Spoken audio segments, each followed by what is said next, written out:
Good afternoon now, I guess, to the esteemed members of the General Law Committee. I really appreciate you having me here today. I've been coming to this building for 18 years.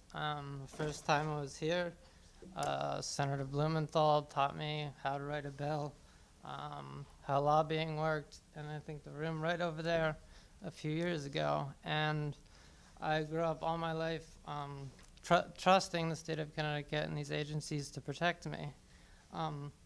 So in regards to SB 1357, this came from the commissioner's testimony. I may be interpreting it wrong, but sections 37 and 38 remove the cap on restitution under CUTPA and clarifies the process of ordering cease and desist orders. That was in his testimony. I looked through the bill. I couldn't find the exact sections referenced, but based off his testimony, I just wanted to share that I personally know individuals and spaces who are targeted individually with CUTPA violations. And if there is no cap on that, that is very dangerous.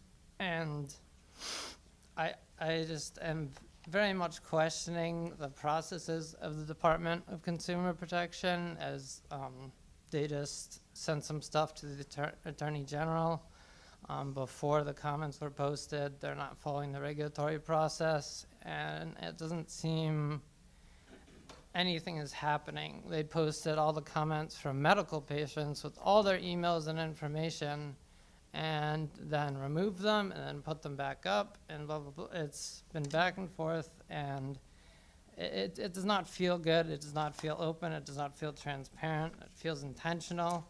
The DCP is also hired agents to specifically investigate cannabis, can arrest people without a warrant. They can conduct observation, investigations. They can interview witnesses.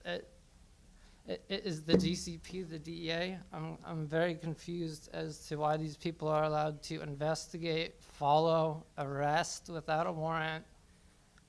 This is the Department of Consumer Protection, who my interaction with them growing up was, oh, your chicken's going bad, there's a salmonella warning.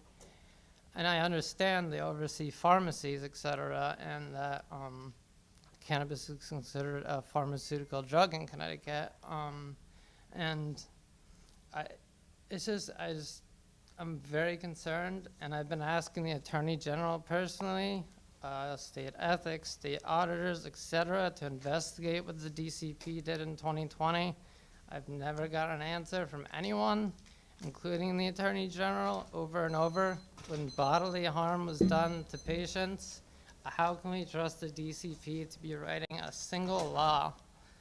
So I'm not upset with any of you guys. I really appreciate you so much.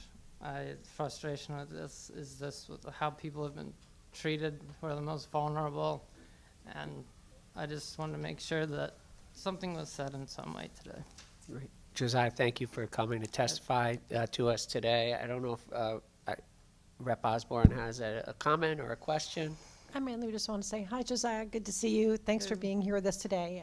Thank you for your commitment to consumer safety for people who use cannabis, and I know how passionate you are about it. It's good to see you. Thanks. Yes, good to see everyone. Great. Thank you. Thank you very much for coming to testify. Yeah, I appreciate it. Have a good rest of the night.